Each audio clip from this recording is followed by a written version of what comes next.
Oh, so here we go. And hi, thanks for joining. My name's Steve Hodgson, and I run a little business in Laguna Hills, California called Modern Asset Management. And we're here today to, the title we put on this afternoon was Making a Living in Mortgage Loan Investing. So that. And there's the required disclaimer. You can read all this that says all the things you expect it to say. I'm not an expert. I'm not a lawyer. I'm not a CPA. I am not soliciting investments in a security, although we will talk about money, won't we? My story, in December of 1980, I was a bill collector for a department store chain in Northern California. Worked my way in that business in the credit and collection side, wound up working at a large bank and getting a lot of good training there. And then in 1989, I bought a small collection agency in suburban San Francisco. And by the time I sold that company 17 years later, we did $30 million a year in collections for our customers. I've been an active debt buyer for, as I was filling this out, for 20 years now. I've been buying and selling delinquent credit cards and auto loans and that sort of thing. I've been a commercial real estate investor. The last project I exited was a 45,000 square foot C-class shopping center in Denver, Colorado. And when I left that asset, I decided I was going to take some of that money and try to be more passive, as we've all heard about. And I started buying notes in the middle of 2016. I'm also a licensed lender in California. I have what's called a CFL, and I provide hard money loans and installment loans for a variety of different types of unsecured paper. This came across my desk yesterday, I think. When I talk to people in this space, the people are always talking about the assets and loan to value and BPOs and discounts and all of that.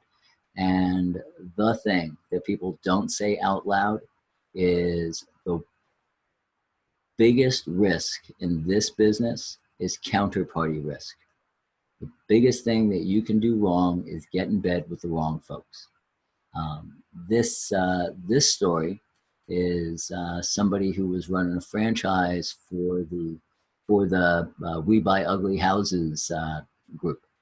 So he had a big name behind him and lots of marketing, and it's straight up a Ponzi swindle.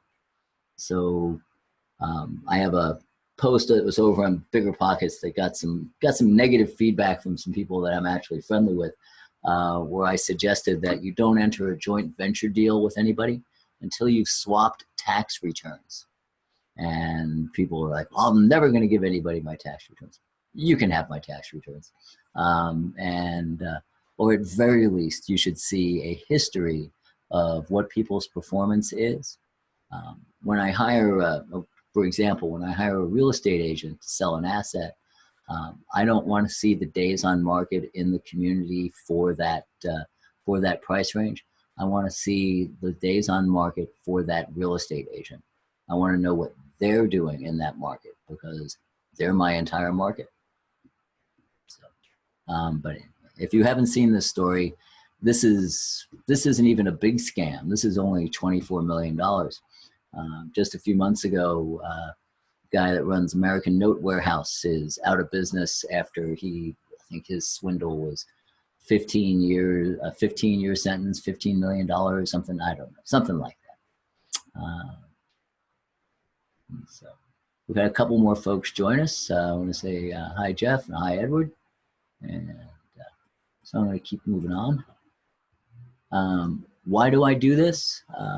Well, one, I like to hear myself talk. But I believe that investing and in real estate and notes is a team sport. I've tried to be the lone wolf off and on over my career, and I've always found that working with others comes out with a better result. I want to learn from you and from other people. And the way I do that is to be open and honest with what I've done to date.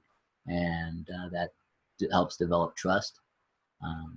Maybe in these relationships and these calls, we find trustworthy partners among ourselves, and we can all help ourselves do better.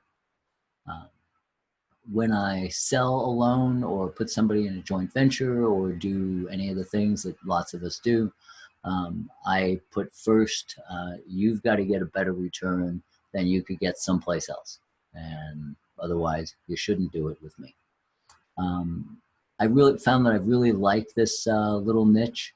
And so I'm trying to be part of the bigger community and make new friends.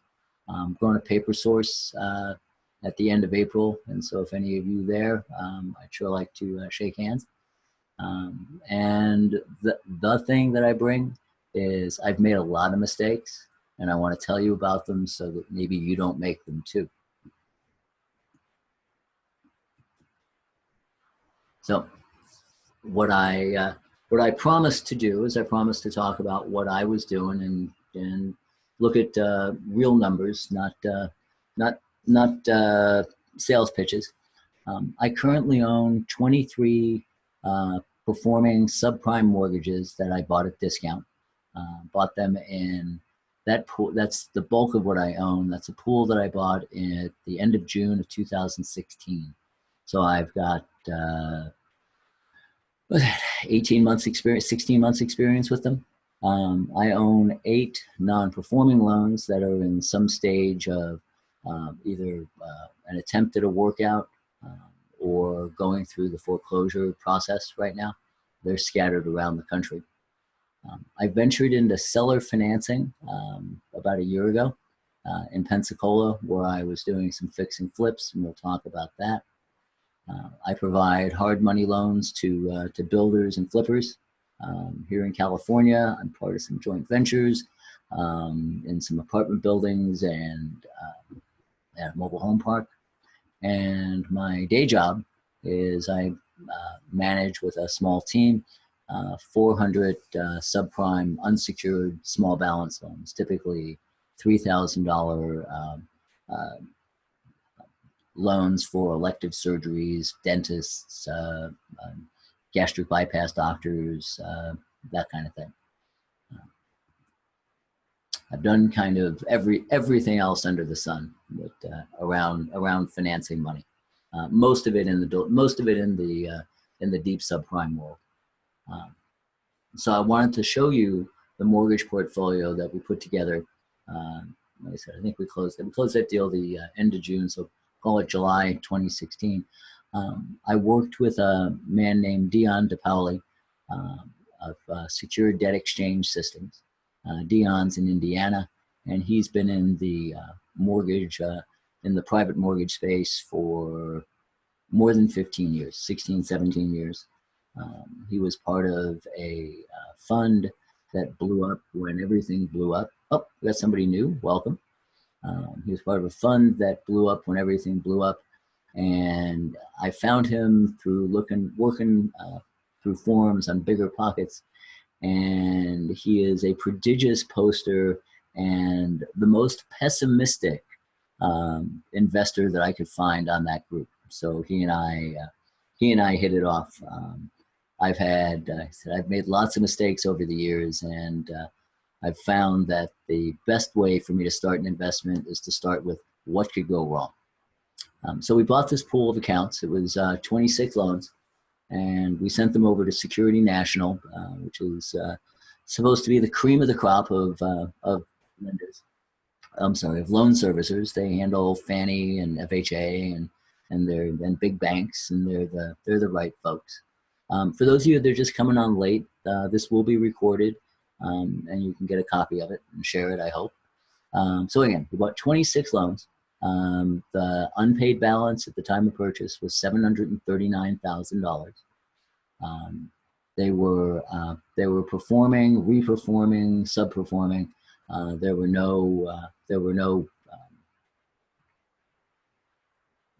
non-payers. There were sporadic payers, but in the bulk, they were making monthly payments.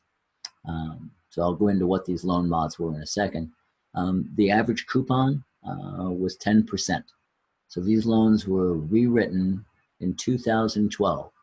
So someone bought some of that Big Short junk, and then it worked through a couple of buyers. It wound up with a company called Siphon Draw, and they were getting rid of the low balance accounts and keeping the mid and higher balance in their own portfolio. Currently, the portfolio um, um, unpaid balance to broker price opinion is about 35%.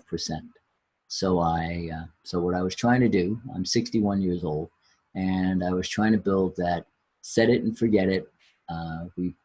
Kind of retirement income stream, but I'm not a retirement kind of guy. It was a way to get all my bills paid and not worry about it, so that I could go gallivanting around and start up another business, which I did shortly thereafter. That's how I wound up in Pensacola, Florida, flipping houses, doing construction projects, and generally having fun. This portfolio pays me net each month about $10,000. So those of you that are new and wondering if you can make a living from a note portfolio, the answer to that is yes.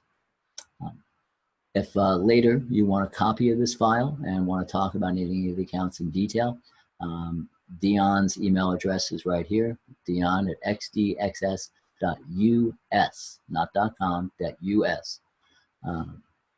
So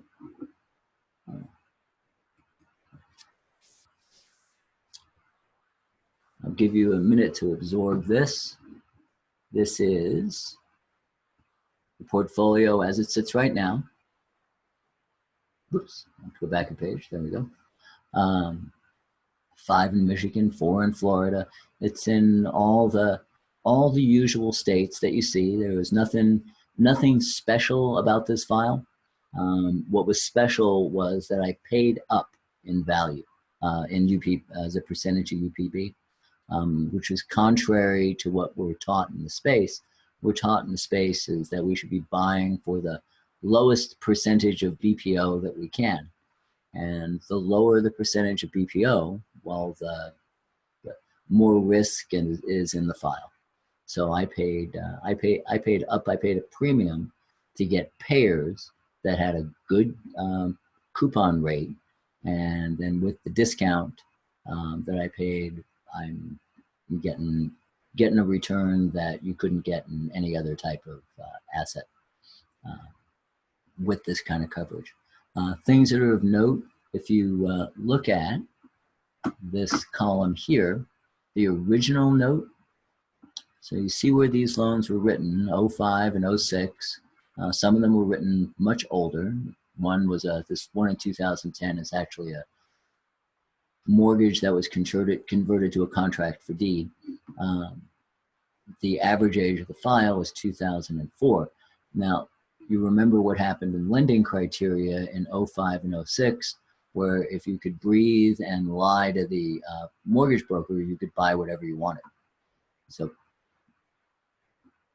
for example, so these 2 loans in Arizona, the original notes that were written were $251,000. The principal balance remaining today is $47,000. So the $251,000 original notes written in 2005, based on the current, although I don't have it, here's the BPO is the next column. Based on the current BPO that I got a year and a half ago, I'm at a 20% loan to value. So I think no matter what happens, I'm safe, and there isn't a reason on the planet, well, any of these people, except maybe this guy down here that's at 81%, which is questionable. Man, it's an Alabama loan, is going to walk away from that asset. They're never going to let this thing go, right? So,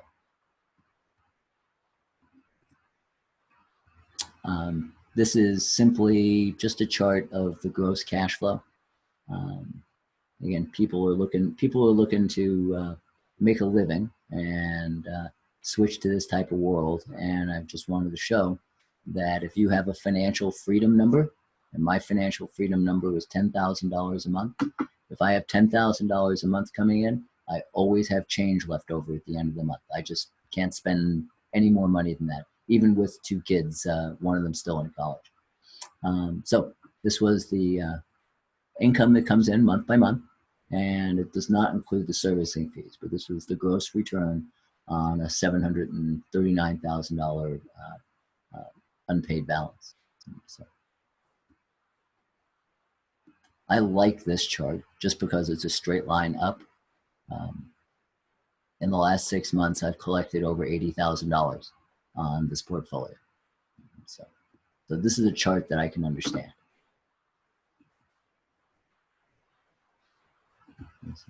I think I recognized 1 or 2 of the names, people maybe we've talked before.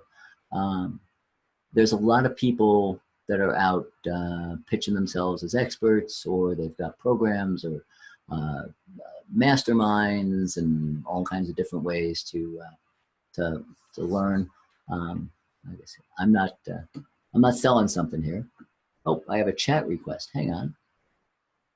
Oh, so Jeff wants to know, were these purchased initially as performing or non-performing? These were purchased as performing loans. There were 26 purchased as performing. There are 22 left in the pool. I sold 2, and 2 others are now working through foreclosure. There were 3 bankrupts that I purchased, and from having spent 30 years as a bill collector, I like bankrupts on secured assets because you get paid and the borrower doesn't have any other credit card bills or any of that going on. So my belief was I was after cash flow, I was after income, and I didn't think starting by buying a non-income producing asset, a delinquent, an NPL, was the right way to go. I have bought delinquent accounts as old as 20 years old in my life as a bill collector. I have bought literally hundreds of thousands of accounts. Oh, and a question from Edward to everyone is, one of those loans shows a balance of $2,000. Yes, that's Mr. Leininger. I love Mr. Leininger. He's going to have this. He's going to have this account paid off. He's so mad at the prior servicer. He's been double and tripling paying. He has been throwing so much money at this because it was at State Bridge, and he's a curmudgeon, and they were withholding, they weren't posting money to principal, they were holding it against late fees. He'd direct them to take the extra payment, they wouldn't take it, they were holding things in suspense. It was just a mess. So I bought this loan in the middle of a huge fight, and we patiently, with the folks at Security National, unraveled it, explained it to him, and he's paid that balance. I think his monthly payment's supposed to be like $450, and I got a $3,000 payment last month from him. So it's not a mistake.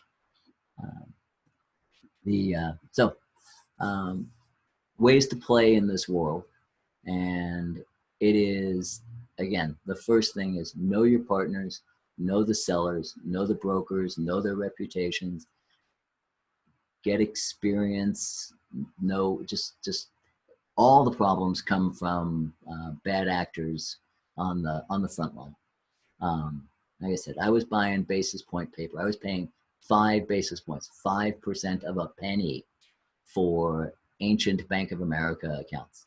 I paid lots of what I bought was 3, 5, 10 cents. The most I ever paid for a delinquent account was a dime.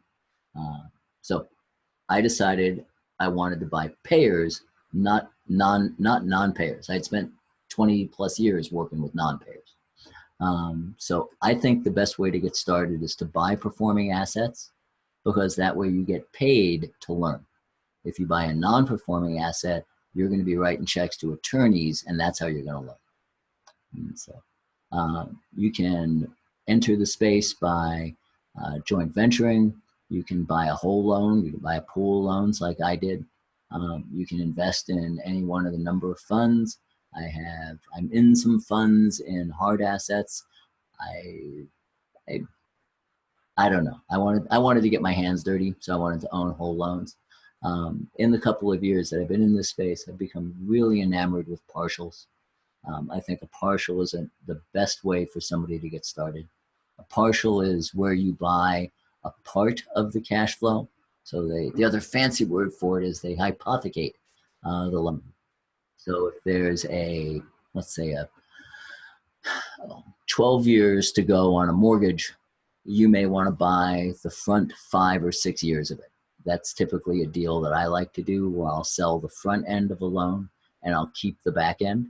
So what happens is, if you have a loan that's, say, 70% loan to value, they owe $70,000 on a $100,000 property, and you buy the front 6 years of a 12-year term or the front 7 years of a 15-year term, you're going to pay about half. You'll pay $35,000, and for that you get an amortization over 7 years, and you get all of the payments. That's typically the way it is. If it's a $70,000 loan, say his payment's $700 a month, you're going to get 700 times 7 years. You're going to get a $49,000 return on a $35,000 investment. Your loan to value is 35%, and so your chance of getting hurt is really low, even in the event of default. In the partials that I sell, we have a mutual buy-sell inside. Then in the case of a delinquency, I will either take over the payments and complete the foreclosure myself, or I will buy out your note at that value. And I have a question exactly where I was heading. How does a partial work? Okay, we got 2 questions. So the first one is, how does the partial work if the loan goes to the foreclosure? So me and being the bill collector, and not altruistically, I need to protect my back half of the loan. I don't want you in the way messing up the foreclosure. I know how to foreclose. I would much rather give you back your money and then go chase down the property myself, particularly on the assets where I'm remodeling the houses in Florida, because I know the house inside and out. I know my guys on the ground know the borrower and are very, very likely to just work into a cash for keys transaction or refi or remod or do something. You will find there's partials that you can buy that you can ride along through the whole foreclosure, and you could in the way my loan contract says, my partial sale contract says, you can buy me out. You can buy out. You can give me what my basis is, and you can go take on the whole thing yourself. Let's see. And Elise wants to know, why would some of these borrowers with a larger loan balance not attempt to refinance at those higher rates? I tried. I went to guaranteed rate, and we had them go through the file and see who they could qualify to take out in a typical FHA loan. There were a handful, and those people frankly didn't want to do it. I've heard, we don't trust banks. We don't want to be shopped to, and we don't want to change to another servicer. We want to just stay right where we are. The property is of such low value that it doesn't qualify for an FHA takeout. Typically, a property has to be worth 50% of the median in that area. So if there's nice houses and this is the crummiest house, the house may not be able to qualify. Or many of these folks are on government assistance and they can't make the W-2 requirement. So what falls into this world for us are the people that don't fit into the standard box. They just don't. So again, if you're new, I'd suggest trying a partial, because that gives you a shorter timeline. You're not going to own an investment forever. It is marketable, sellable back to the seller. There's all kinds of things that can be done with it. What you're buying is a cash flow stream, which is really what I was after in the first place. The next thing I keep coming back to this. joint venture only if the operations partner has a track record and can prove it. I sought out somebody who had gotten his butt kicked in the downturn. I didn't want somebody who's been a success since 2012 or 2014. I didn't want somebody who thought their job was collecting OPM. I didn't want to be somebody's cash cow, right? And so, if you're coming into the note space as a hobby or just to dabble, you will fail, period. And so you would have to just be lucky. If you're coming into it to try to create yourself a new job, it's, I mean, like I said, I've been a bill collector for 37 years. I'm used to it, but it's not exactly glamorous. You're not loved, you know, you're the bank. Or if you're doing what I was trying to do is have it pay for my retirement that I didn't want to take, it worked out to be just fine. Risk is everywhere, under every rock. So I'm suggesting that you do exactly what you're doing here today, and not be stupid money.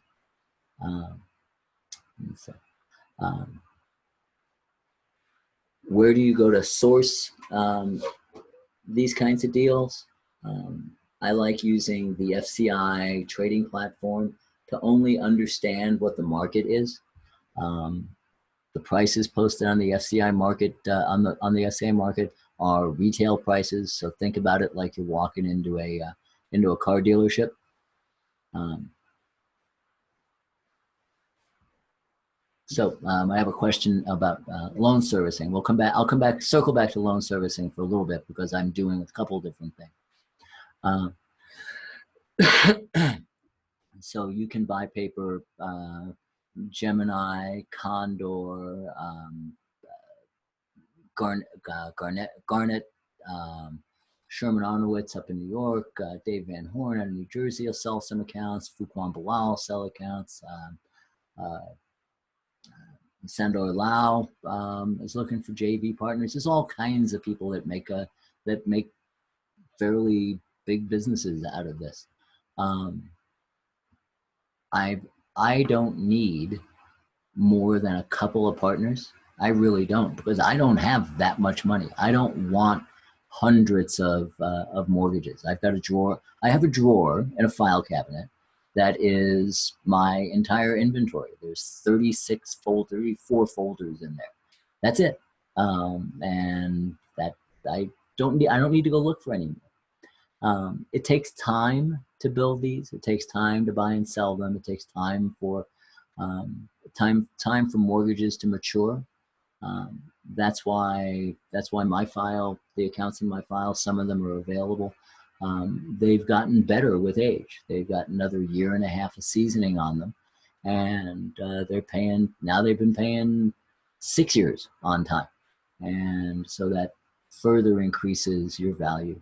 People will collect 3 payments on a reperformer and call it a performing loan. Again, I've been a bill collector since it's my whole life. 3 payments does not make a loan mod stick. In fact, there's often a serious dip in loan modifications at a year. People, the homeowner thinks they've got their act together and they're holding on and they're doing everything they can to keep the house, and then another life event hits them and they collapse. It's because there is no safety net. The people that you're going to see where you can buy these loans, they don't have a savings account. Statistically, they don't have $400, period. So if they get laid off, they get hurt, something happens, they're not making their mortgage payment. So got a lady in Florida who went dark because she lost her cell phone. It was turned off, and she was 2 months for sure. The loan servicers calling dead numbers, sending letters, not getting any response. Her phone was dead. Her husband's phone was dead. He works as an electrician's apprentice. He's a non-English speaker in, I think, Homestead, which is a pretty rough neighborhood in central Florida outside of Miami. And they were off the grid for a couple of months. $600 a month plus fees adds up. We just, they were all set to foreclose, and I did a little skip tracing because that's what I know how to do. I got a hold of somebody who got a hold of her, she called me back, and she's paying $800 a month to catch up. It's fine. But we had to get all the way to attorney letters and all this crisis stuff. So ways to play. You see lots of people talking about non-performers, buying entry-level contracts for deeds, buying seconds, buying bankruptcies. If you're new, take a breath. Catch it. There's money in all of those things. There's really good money in some of those things, but there's an awful lot more risk. And unless you got money that you want to set fire to, and I've done that, just stupidity. You just let it go. I looked at some property, looked at some houses in Gary, Indiana, where the house wasn't there anymore. The house was gone. The city bulldozed it, and there were people selling the loans. So back to know who your sellers are. Going to quick touch on loan servicing because it's up here as a question. This portfolio of loans is at Security National. I've got 4 loans at FCI, and I've got 4 seller finance mortgages that I'm self-servicing. Now, I can self-service because I'm licensed, because I have really good software, and because I've got 400 other loans. So I'm in this business. I know how to do this, and I've been doing this a long time. If you're going to self-service a paying loan, you've got a whole set of rules that you have to comply with. And I would recommend that if you're self-servicing a payer, you get that placed with one of the cheaper services. AFTS, I've seen. AFTS. I sold a loan to somebody who has it there, and I thought that they did a great job boarding it, and they do a great job with follow-up. So that's one recommendation. What have I got here in this slide?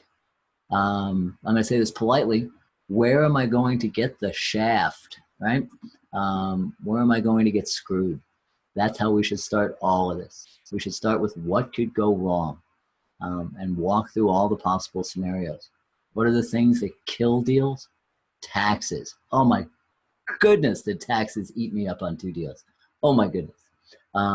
Then county liens, water bills that had not been paid and didn't show up on a cursory title search.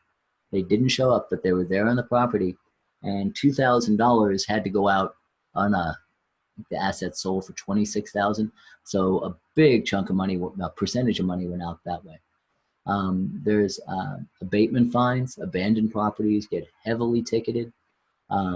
There's HOA dues, and they can be in your way. But the next is eyes on the property. So taxes is a big problem. Blight is a really big problem. Thank you to Google Earth that you can look at any address and don't just look at the house. Virtually walk up and down the street. Back up in space a little bit. Look around. Truly, we're gonna look at an account in a minute. I'll show you the things that I look at. Always assume that the inside of the property looks how the mortgage has been treated.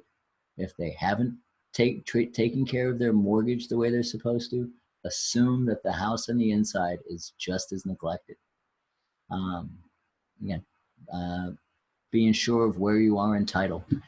In California, there's a program for getting solar panels put on property. There's this big Save the Earth thing going on here. And the way you get that financed is you use a company that comes out and does the contracting work. And it's a quasi-governmental loan agreement that's kind of like a bond measure, like a Mellow Roof's bond measure. And that solar panel and whatever other work they put into it, you could have an addition built in your house. takes a priority over the first mortgage. So you gotta know. So you gotta look at it. It may look like it's a first, but it may not be. Specifically for HOAs and super lean places like Florida, I think they changed the rule in Nevada. But often, every time you will see a BPO presented by the seller, that BPO is invariably based on a full retail valuation of what this house would sell for if it was in good shape. Assume that you're getting the wrong valuation, and when you do your own comparable variation, make sure your valuation, make sure you're asking for an REO valuation. So we got pulled into doing notes and discounted mortgages or non-performers because the price of REOs continue to increase. So as the price of REOs has continued to increase, non-performing prices are inching up closer and closer. The difference between the REO price in the marketplace, just going and buying a foreclosure, and the buying the non-performing note is time. It's how long does it take to make it an REO. The magic of I'm going to convince this person to pay their bill 1 out of 5 times. So if you're really close to what the REO price is, well, just buy the REO. Just let somebody else buy the note, because their price after they incur their costs are going to rise above what the REO price is. So, understand where the property is. And I should have put in here, understand the full chain of title. Who's owned this? If it's been at Harbor portfolio, you could be buying a loan that isn't legal. So you need to know what the chain has been. But where's the property? Right? Really look at it. Is there an economy in that town? I bought a note in Alexandria, Louisiana. There's nothing going on there. This has taken me a year. Might be okay by the time I'm done, but it's a year, and there's no real estate market. It's the house literally on the wrong side of the tracks, and it's just trash. It just is. So that's just, that's one that, I'll break even. You're going to get the shaft by not knowing state licensing rules, not knowing the local collection rules. You can't you have to have standing in many states. For example, in Ohio, I'm a registered debt buyer in Ohio, because that's how I got into court to do a foreclosure. Simple as that. But the last was the magic that people talk about in non-performers, that well, you're going to get them on the phone, and you're more flexible than the bank, and you're going to make them a better deal, and they're going to love you and make their payments. They've been living in the house for free. They've been living in the house for free. In 2010, the country was taught that it was okay not to pay your mortgage. Simple as that. They will make a new the debtor who wasn't paying $600 a month. When you make a $400 a month settlement with him, a $400 a month modification, will make some payments, and then he's going to go, why bother? Takes a year to foreclose on me here. I'm just going to go back to camping. If you think you're a better bill collector than Bank of America and all their attorneys, where's your proof that you are? Like I said, I've been at this my entire life. I'm not a better bill collector than Bank of America. I'm going to switch a little bit and talk about where I've been focusing a big chunk of my time. And it's on, I bought some notes that when we got the property back, it was just astonishing how badly people live, right? So I decided that because I had family boots on the ground in Pensacola, in the trades, in the real estate business, that we would start buying some entry-level houses and turn them into rentals with the intent of selling them on lease option contracts. So we've done 4 of them, and it takes some time. It's not a 6-month in and out process. It's 4 months to identify, clean up the property, get it tenanted, maybe 5 months. Then you've got the borrower that they need time to gather up their down payment money. You need to get a year of a year of rent payments before I'll convert them to a mortgage. So you're 18 months out typically. But the returns, well, there's two things. The returns are good. I like the feel good part of it, that I price my properties that a 3-bed, 1-bath house has the same monthly payment as a 2-bedroom apartment in Pensacola. So we're taking people that are little families that are crammed in 2-bedroom, 1-bath apartments. We're giving them a 3-bed, 1-bath, older home with a backyard, and they're just tickled. And I'm not gouging them on price. I'm selling them at appraised value. So this one here, there's an address, 7025 Woodley. I was in for about $40,000. It was partly rehabbed when I got it. We finished the rehab. So between my $40,000 and closing costs, so I'm into it for about $60,000. I collected 18 months of rent at $700. So $12,000 would come off at the top of this. Oops. And the after repair sale value was $83,500. So she made an $8,000 down payment. I've got a $70,000 approximate mortgage, a coupon of 10%. So I have a $70,000 mortgage for about a $45,000 buy price. Now we're looking at that split of what you're looking for in a discount to BPO. Well, this I've eliminated is the BPO valid. I know the property, I know the agents, I know, this is a house that we fixed, and we got an appraised value. I didn't just pull a number out of the air or have the realtor pull a number out of the air. And I have a tenant now owner that I've known for a year and a half, or my folks there have known for a year and a half. And this woman runs a little home care business for seniors. She has people who go out and take care of people that are trying to age in place. And she can't qualify for a mortgage because of some past credit mistakes, and that she's self-employed, so she doesn't qualify. So anyway, so this is a mortgage that'll get sold, and I'll take that money and go buy another house, go do it again. So there's just another picture of the Woodley one. So I've come to the end, and we can start taking questions. I was going to show you some stuff on some spec build stuff that I'm doing, but that's another conversation. We can talk about building houses from the ground up and the excitement of that. So what do I think you should do next? Again, trying to give you advice and things that I didn't follow. Decide where you're going. That's the quote, is decide where you're going, or otherwise any road will take you there. I have spent a long time chasing different ideas and trying to figure out what works, and testing. And I've settled into two things. One thing. I lend money to subprime borrowers.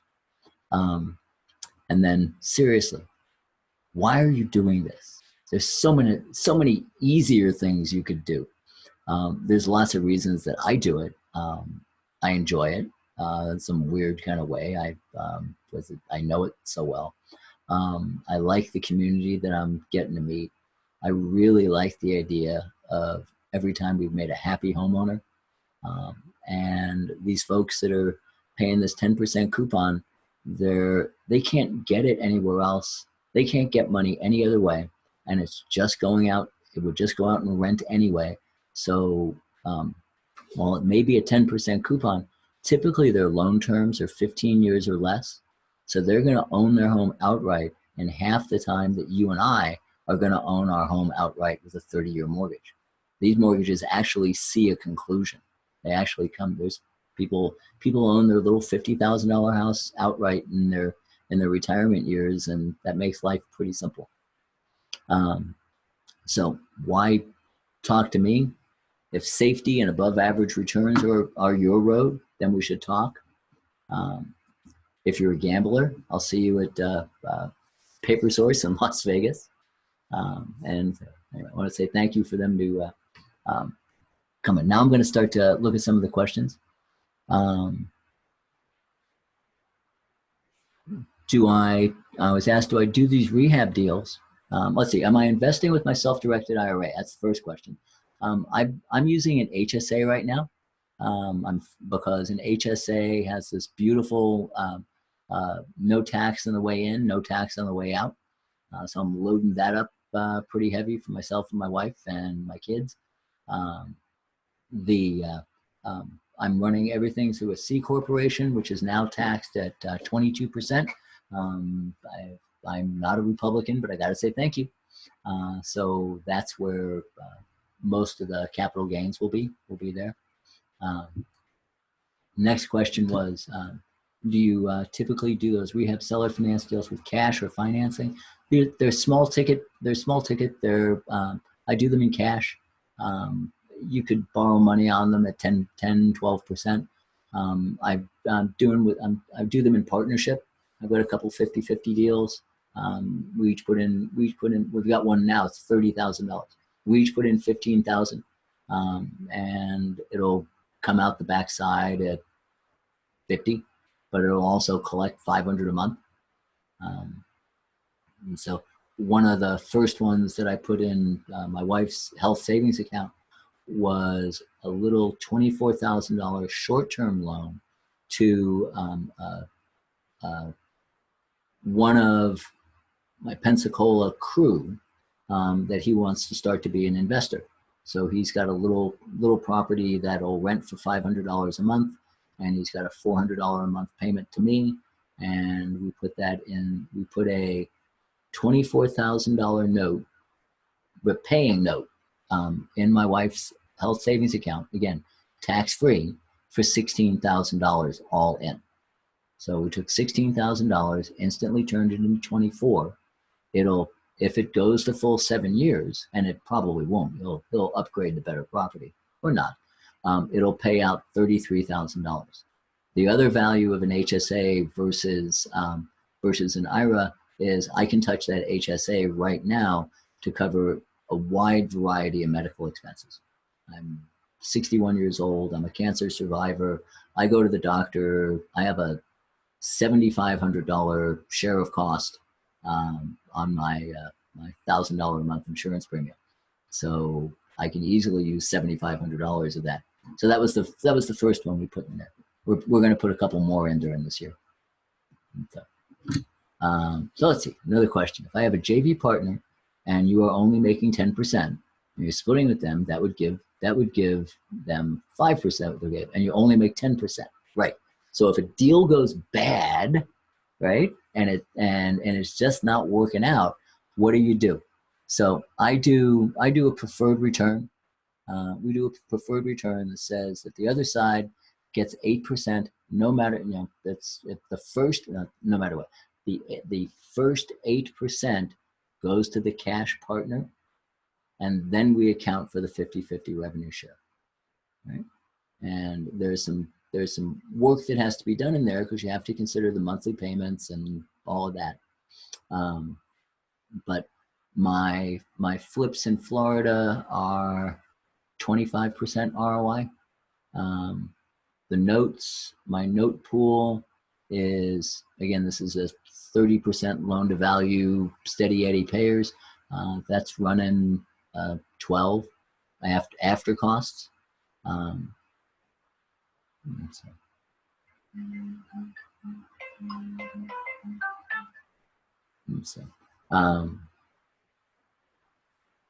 Right, and so then the question from is, if you wanted to, this is a really good question.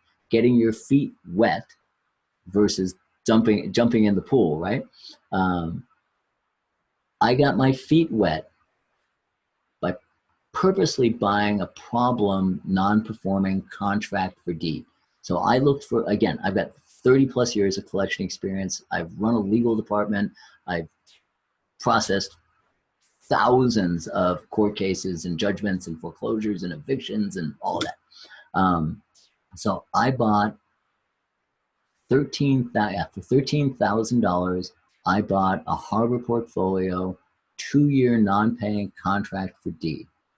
And I want to just get all the problems out of the way because I wasn't going to go give some guru guy $25,000 to tell me how to collect bills.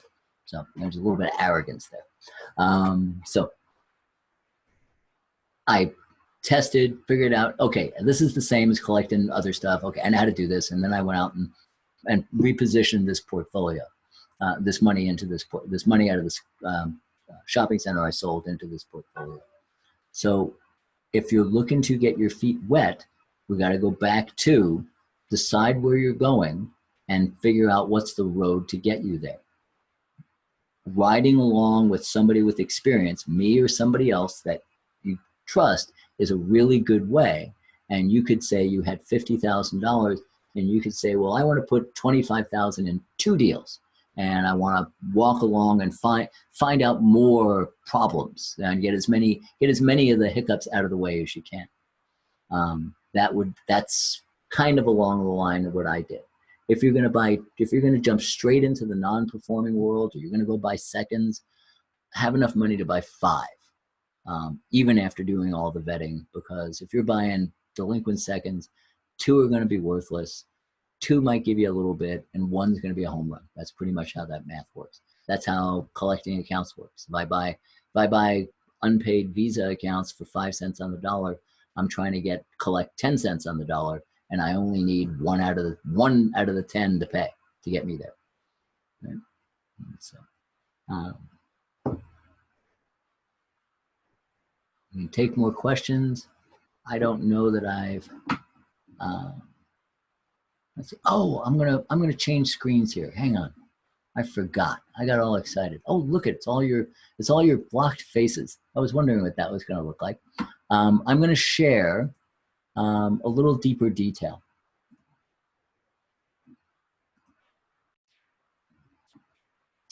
This. Can somebody wave a hand and tell me that you can see this spreadsheet? Yeah, we can. Oh, hey, hi. Oh, somebody, thank you. Okay, so this is this pool of accounts, and I gotten all distracted. I get used to hearing. I like hearing myself talk, and I get distracted. So let me get this out of the way. Let's see.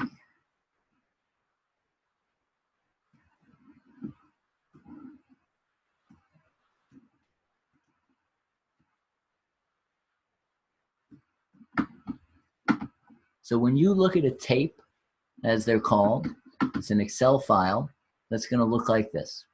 It's going to tell you where, it's going to tell you who, it's going to tell you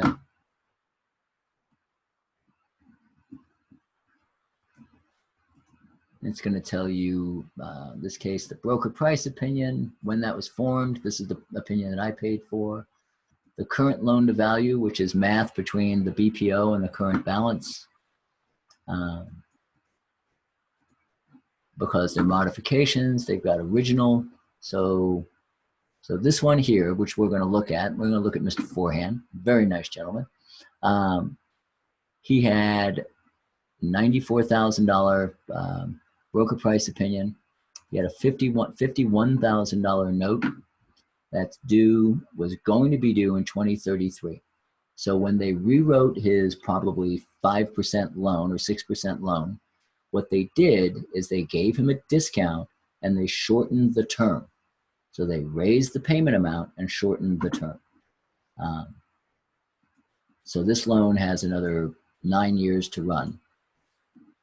He owes $32,000 against a house worth $94,000. And why would he pay 11%? Because he got a great smoking deal on the house value because he refied it in 2012 when the house was worth half of what it is now. And you get a payoff number, you get a last payment. This tape's a month old, so this is an older payment. There's been a payment since.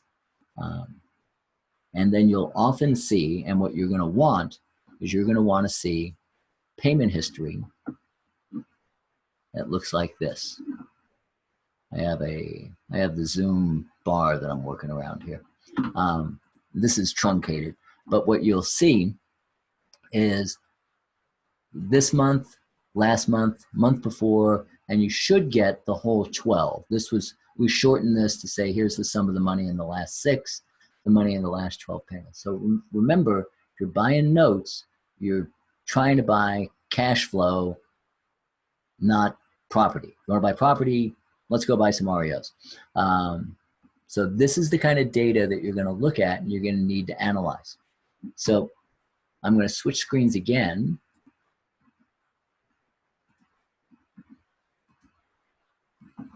And when I go looking for a property, oh, I see a couple of hands up there. Hang on, let me get those.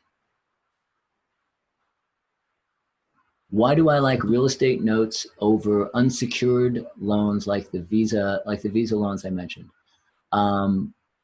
I used to stay away from big balance accounts like mortgages because I like the law of large numbers, that I would rather buy 1,000 little loans than one big loan because my odds of collecting are better, right? I'm 61. I ran a collection agency for 20 years. That's a zoo, and I didn't want to die at my desk. So I built 26 mortgages that send me $10,000 a month, whether I come to work or not. Right? I have my day job is an unsecured portfolio. I've got 400 now, coming up on 500 loans that I own, $3,000 loans I own myself. So balancing my portfolio, some big and safe, some small and risky. My favorite states to invest in. The next question is California. California paper, it's like the real estate. It doesn't make sense. You're going to pay 85 cents on the dollar for a non-performing loan. If you're going to play in California, play in seconds and learn all the tools that are that. I know some people that do great in seconds, turning second mortgage foreclosures into rental properties. They just do a wonderful job with that. But again, now you've gone and created a whole nother job. Now I'm running a real estate property management business. I did that for a while too. That was terrible because it was in 09 and 10. It was just awful. My favorite states to invest in. My favorite state to invest in right now is specifically Pensacola, Florida, because I have a brother-in-law, because I have a builder with 26 years experience, and because he has a crew of people that are related to him, and we've just got a little cottage thing that we're turning over. I've done 8 projects there in the last 12 months. I've got 2 larger spec builds going on right now, but we're going to do our darndest. I'm heading down there in a couple of weeks, and we're going to do our darndest to get 10 of those little flips to seller finance done in the next year. And that's a 2-year project. If I bought the house today, I'm not going to convert you to a homeowner for 18 months. So you're going to be in the landlord business for a little while. And I'd rather be in the landlord business for a little while than in the foreclosure business for a year. I'd rather collect rent payments for a year than pay attorneys for a year. So the other part of the question about California is what kind of yields that I'm seeing. It tracks the same as everything as property values. You're seeing stuff trade at 5 caps, residential at 3, 4 caps. Mobile home parks are trading at 8 or 9. So that's a 9% interest rate. Bottom end stuff, I can get in the high teens. I can get in the high teens in Florida without getting my hands dirty. The other state that the other question is the other state. Oh yeah, I really should have a script. Dion DePauli, whose number you saw in an earlier chart, is in Indiana. He's in Northwest Indiana, outside of Chicago, near Gary. And they've got a machine going in Gary for inner city stuff. and Dion and I are working in, and we've got one fix and flip right now where I bought a pre-foreclosure for $110,000, 2,500 square foot house. It'll sell for $100 a foot. I have a joint venture with the Gary, Indiana contractor property manager group, and I brought the house to the table. They brought the labor and all the materials, and we're splitting the upside. So, so that's a way to do that. I said, I've known Dion for a couple of years. I know his history. I know people that know him. We all think he's a curmudgeon and a pain in the butt. So again, I trust him. I wanted to just quick show you a property when you're going to go do some due diligence, what you can do from your couch. Some of you may recognize this little symbol here. This is a little piece of, it's an app, I guess. It's not really even software, called Due Diligence Pro that's sold by the folks at, by Chase Thompson over at Node MBA. I like Chase a great deal. I really enjoy his podcast. I'm not selling this at all. It's like, I don't know, $100. You put the address in and it pops up all of these windows. And so I'm going to, so the first thing that you do is, like I said, I walk around the neighborhood, and having chased a lot of foreclosures and evictions and all that. You want to look at the date of this picture. This is 2012. And you want to look at the age of the cars, the conditions of the curbing and the streets. That tells you what the town, this is pretty cracked, tells you what the town's like. And my mortgagor lives here.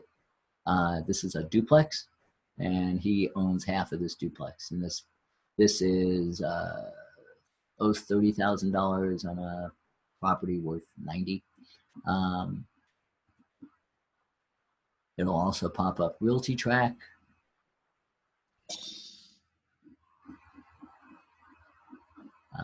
And you can go put that address in there. You can get Rentometer, which is a lovely thing, and it puts in a search for 2 beds in this area. I don't know why it's not coming up. I'm going to keep moving because this is. Oh, here we go. I'm having a little bandwidth problem, which is funny because I'm the only one in the office. I like Trulia in particular because you get this magical button. And if you haven't looked at a crime heat map, you should. So lowest, lightest, highest, darkest. This little corner is in this little nice neighborhood, which tells me that there's probably a big street here that delineates this other sides of town. I would much rather have this property be over here, right? But anyway, it's such an easy way to do this. The good old-fashioned Zillow, 910-foot townhouse, has 2 bedrooms.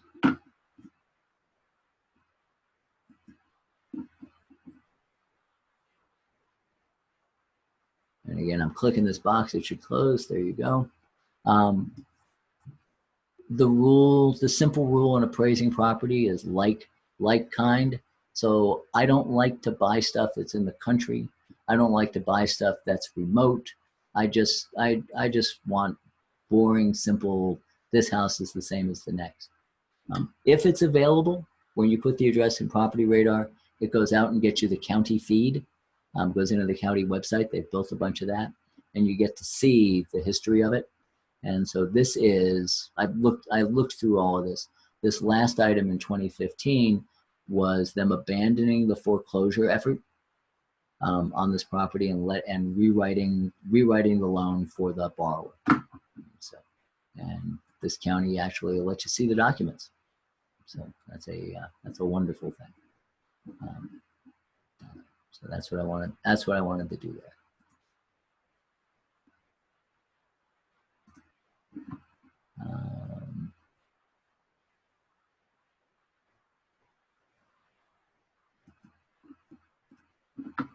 that was the end of what I had to talk about. You can unmute your mic if you want to ask a question outside. Hi, June. I hadn't looked at the list of names. How are you? I hope you're good. I'll see you at the end of next month. But if somebody wants to type a question, ask a question.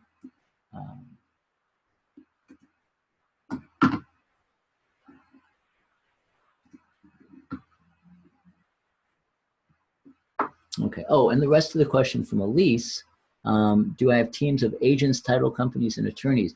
Oh, God, I don't want to have that. If I have to do all of that, now I'm full-time chasing debtors, and that wasn't what I bought these loans for. So if I limit, again, I've got limited capital, a couple $1 million. And if I keep plowing that back in, the cities of Pensacola and Merrillville, Indiana are just fine. I can't possibly use up all my time and attention. And in that one town, then you wind up, yes, with an REO agent, with one title company, and with one attorney. My Alexandria, Louisiana account got me this marvelous lawyer who's gonna just charge me through the nose. But Arizona, Louisiana has this special set of French laws about succession in property.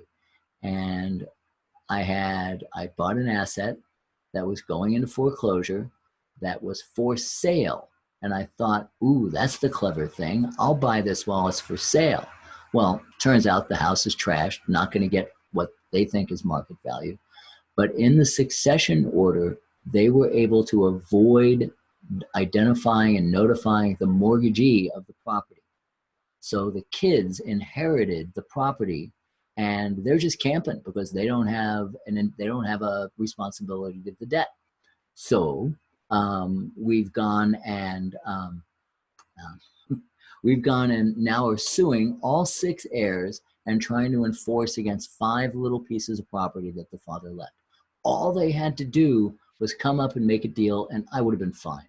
They could have gotten out of this thing for $60,000, and instead it's going to be 90. So anyway, and June says, where did you say to source notes? Well, you live right in the neighborhood of Condor. Condor makes me crazy because, well, people who sell notes tell you only the good stuff, right? Because they're selling. Most of the stuff you're going to see from Condor and Granite is they're operating on the model of trying to find the next fool who will pay their price. They use the retail BPO valuation, and they won't come off of it. They say, if you don't like my BPO, I'll go so the next guy will like it. The next guy won't do his own due diligence, and he'll get beat. And they don't care. They're not interested in long-term relationships. They're one-off, make a commission, move on. I'm not going to Note Investor Summit this year. I've been down to some of the last several events down there, and it's just too much sales pitch and not enough work. And yep, I'm taking a beating. So to that's another thing. Thank you. I owe you a cup of coffee. If any of you folks have notes, having a problem, want some help, I'm not charging, because if I can learn by helping you unravel your problem, then I'm not going to make the same mistake, and we share it with other people too. I think I know the asset. We met when we saw each other in San Francisco. There was one that I was shaking my head about. But anyway, I want to help. I want to help.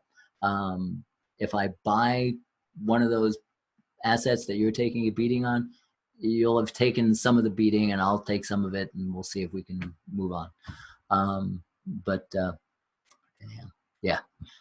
So, and Elise says, I'm in Novato. Yes, I am. Yes, I am in Novato. Is this Elise from Rotary? if this is a lease from my Rotary Club of like 50 people, that would be really funny. Uh, so,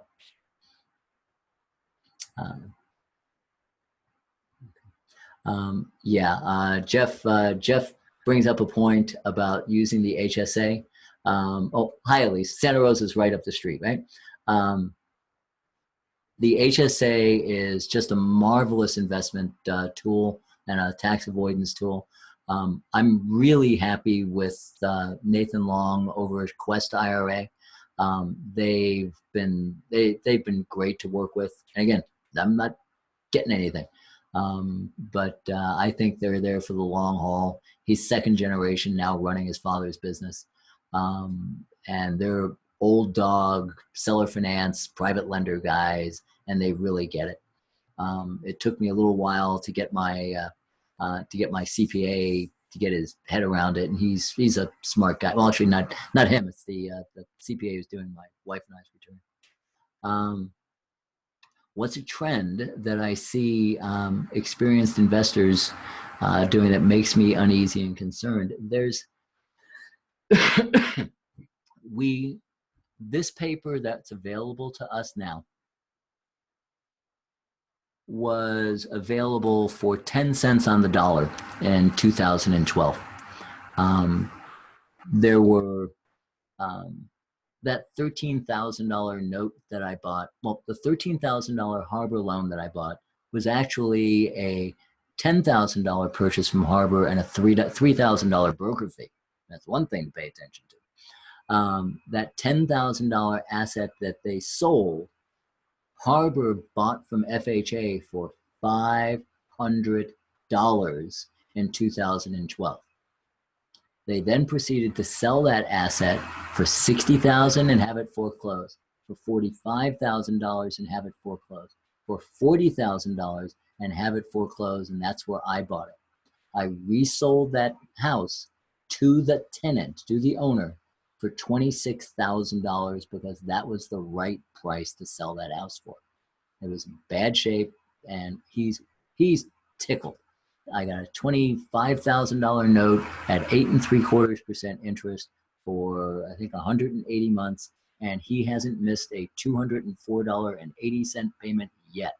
He sends me. He wound up with my cell phone number. He sends me texts. You know, he's just. I've given. Where in the world do you think you could get your own home for $200 a month, right? So, and so if I'm not servicing my own loans, who am I using? So I use. So I'll go back to the trend question. Security National is very expensive. They do good work. I have accounts at FCI. They're inexpensive. You get what you pay for. You have to know what you're doing. I've got a client now, friend, who uses AFTS, and forget where they are, but they seem to be modestly priced at like $19 a month. Evergreen is another good resource. But all of those require you to actively manage your delinquents. People that are self-servicing, non-performing seconds typically, if you've got collection experience, if you've got mortgage experience, you can do that just fine. But it's a job. You bought yourself a job. And so if I don't want my money tied up for 4 or 5 years, buy a 5-year partial. Buy a 5-year partial, right? Do fix and flips. Do the Pensacola front end seller finance deal that I'm doing.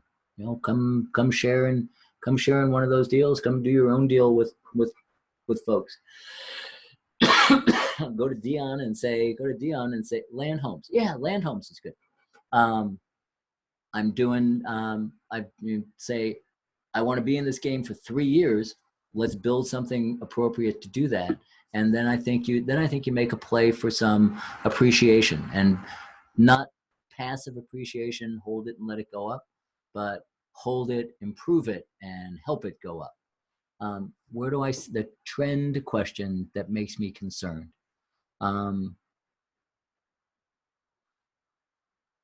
because prices are where they are now, because real estate's launched as much as it has, the big boys are, the medium boys are putting their paper out and recapitalize and recapitalizing and moving into better assets. And they're moving back. They're holding rent. They're holding better rentals. They're letting lower end stuff go. I won't take an account.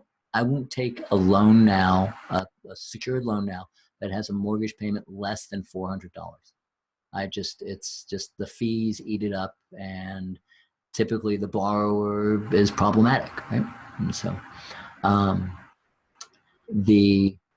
making some money lending money to flippers, So I think I have this short. Um, short attention span too. So I've got some 15-year mortgages that I'm holding.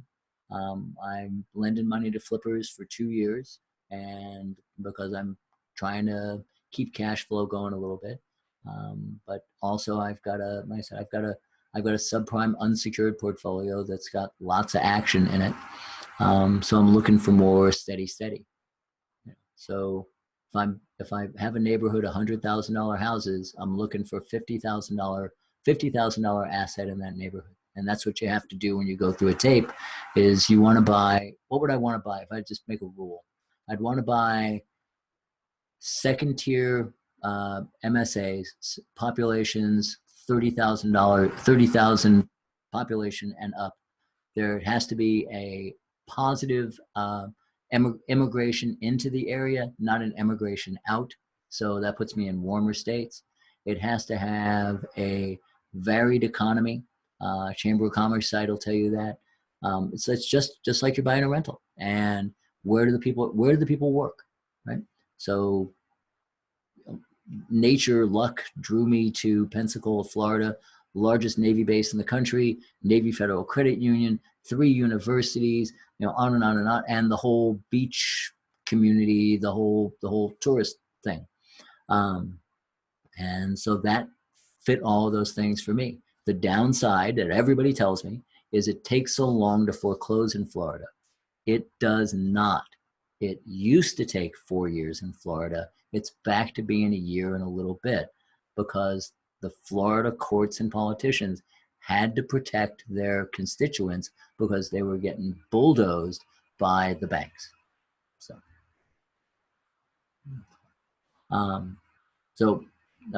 T. Hardy was talking about having money in for 4 or 5 years to be liquid. I'm doing the same thing and kind of building a ladder. I've got a bunch of 1 year and 2 year small money loans. I've got 15-year mortgages and stuff in between.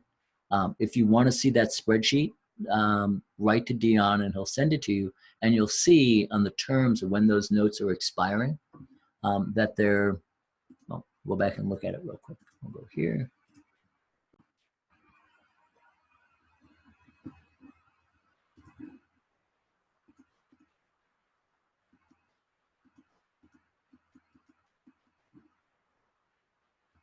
So this I bought as my, pay my bills into the sunset.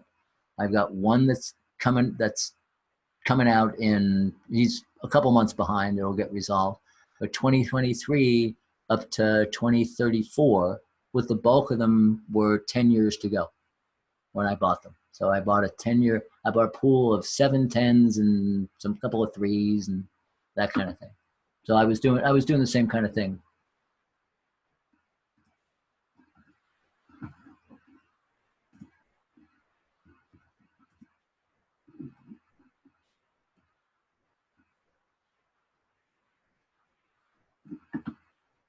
Couple more questions before we call it a night. I pegged this for an hour and a half, and we're coming up right on that.